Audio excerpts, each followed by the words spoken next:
শাড়ি কিনে চলে আসলাম। এই যে এই মেয়েটা শাড়ি কিনে ফেলেছে এখানে, এই যে বাড়িতে শাড়ি কিনেছে, দোকান থেকে কিনেনি। বসুন্ধরাতে নারায়ণগঞ্জে এসেছে শাড়ি কিনতে। কেন সেই লাগছে?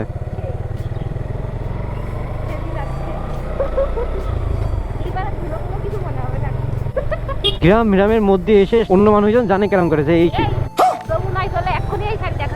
अच्छा মাত্র। তা তুমি আমার তো 1000 টাকা তেলই খরচ করে দিল না। উফ, এই যে বললাম 80 সে এই যে 30 কিলোতে তাহলে হচ্ছে 300 টাকা না, 30 কিলোতে 120 টাকা করে এখন তেল। তাহলে আমার লিটারে 10 কিলো করে যায়।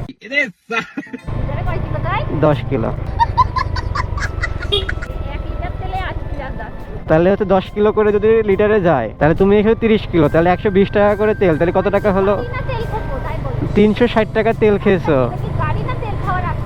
তার থেকে বড় কথা, এখন 300 টাকা তেল নেওয়ার জন্য 3 ঘন্টা দাঁড়িয়ে থাকতে হয়।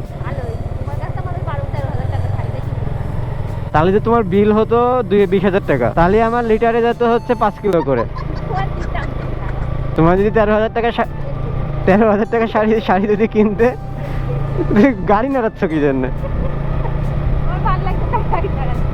পাগল ছাগল হয়ে গেল।